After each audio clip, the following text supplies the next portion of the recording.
फ़कीर रहमतुल्लाह अलैह ये हिकायत नकल करते हैं कि बनी इसराइल में एक आबिद शख्स था जिसे अल्लाह ताला ने ज़ाहिरी हुस्न जमाल भी बहुत दे रखा था। अपने हाथ से ज़ंबील बनाता और फ़रोख्त करके बसर औकात करता था। एक दिन वो बादशाह के दरवाज़े पर से गुज़रा। बादशाह की बीवी की खादमा ने देख लिया। जाकर मलका से कहने लगी कि यहाँ एक आदमी है कि ऐसा हसीन शख्स कभी देखने में नहीं आया, ज़ंबील फ़रोख्त करता फिर रहा है। मलका ने हुक्म दिया कि मेरे पास ले आओ। उसे लाया गया तो बस देखते ही लुट्टू हो गई। कहने लगी ज़ंबीलें फेंक दें और ये चादर संभाल। बांदी से कहा कि तेल और खुशबू वगैरह ला, हम इससे अपनी हाजत बरारी करेंगे।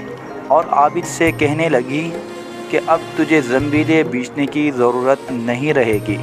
आबिद बार बार इनकार करता रहा। कहने लगी अगर तू ये काम नहीं करना चाहता तो उसके बग़ैर यहाँ से बाहर भी नहीं जा सकता, और दरवाज़े बंद करने का हुक्म दे दिया। आबिद ने ये हाल देखा तो कहने लगा क्या तुम्हारे महल के ऊपर कोई ज़रूरत की जगह है? कहने लगी हाँ। बांदी को हुक्म दिया कि उसके लिए पानी वगैरह ऊपर ले जा। ये ऊपर छत के एक कोने की तरफ गया। देखा कि महल बहुत ऊंचा है, कोई ऐसी चीज़ नहीं जिसके साथ लटक कर नीचे उतर जाए। आखिर अपने नफ्स को खिताब और इताब करने लगा कि तू 70 बरस से अपने रब्बे करीम की रज़ा की तलब में लगा हुआ है। रात दिन इसी हिर्स में गुज़रते हैं। तुझ पर आज एक शाम ऐसी आई है जो तेरी इस तमाम मेहनत को ज़ाय कर देगी। वल्लाह तुझसे बढ़कर कोई खाइन न होगा अगर ये शाम तेरे आमाल को फासिद कर गई। आखिर अल्लाह को क्या मुँह दिखाएगा। गरज इसी तरह अपने आप को खिताब व इताब करता रहा। फिर उसने इस बुलंदी से कूद जाने का अज़म कर लिया तो अल्लाह ताला ने जिब्राइल अलैहिस्सलाम को निदा दी। उन्होंने लब्बैक कहकर जवाब दिया।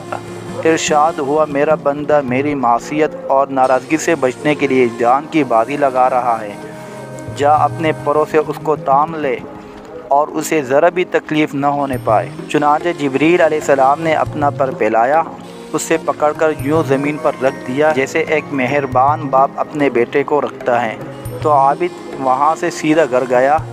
ज़ंबीलें वग़ैरह वहीं रह गई। सूरज गुरूब हो रहा था। बीवी कहने लगी ज़ंबीलों की कीमत कहाँ है? कहने लगा आज तो इनका कुछ नहीं मिला। कहने लगी तो आज रात अफ्तार किस चीज़ से करेंगे? कहने लगा आज की रात यूं ही ज़रा सब्र से काट लेंगे। फिर कहने लगा उठकर तनूर में आग जला दे, हमसाए हमारे तनूर में आग नहीं देखेंगे तो ना मालूम क्या कुछ ख्यालात दौड़ाएंगे। ख्वाह इन्हें परेशान करना अच्छा नहीं। बीवी ने उठकर तनूर में आग जला दी, खुद वापस आकर बैठ गई।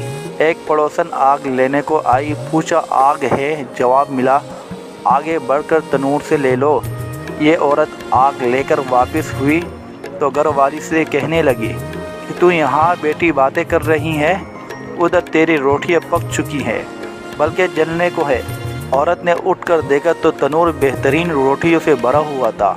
औरत ने इन्हें बर्तन में रखा और खावन के पास ले आई और कहने लगी कि तेरे साथ अल्लाह ताला का ये मामला तेरे बुलंद दर्जात की वजह से ही हो सकता है। लिहाजा तो अल्लाह ताला से दुआ मांग कि हमारी बाकी उम्र खुशहाली और फराखी में गुज़रे। आबिद कहने लगा इसी हाल पर सब्र अच्छा है, मगर औरत का इसरार बढ़ता गया हत्ता कि आबिद ने दुआ करने का वादा कर लिया।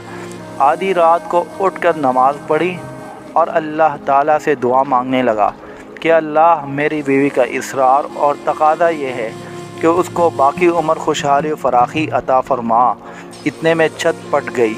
याकूत और मोतियों से भरी हुई तश्तरी नीचे आई जिससे तमाम घर जगमगा उठा। आबिद ने बीवी का पाँव दबाया जो करीब ही सो रही थी और कहा उठकर बैठ और जो कुछ मांगती थी वो संभाल ले। औरत बेदार होकर कहने लगी जल्दी न करो, इस मकसद के लिए तो तूने मुझे नहीं जगाया होता।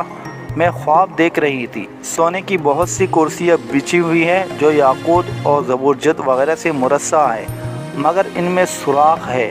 मैंने पूछा ये कुर्सियाँ किसकी है? जवाब मिला ये तेरे खावन के बैठने के लिए है। میں نے پوچھا یہ سوراخ کیا ہے؟ جواب ملا یہ وہی نقص اور کمی ہے جو دنیا کی جلد بازی کی وجہ سے واقع ہوئی ہے۔ تو میں نے کہا کہ میں کسی ایسی چیز کی خواہش نہیں رکھتی جس سے تیری نشستگاہ میں نقص پیدا ہو، لہٰذا اپنے رب سے اسے واپس کرنے کی دعا کر لو۔ عابد نے دعا مانگی اور تشتری واپس ہو گئی۔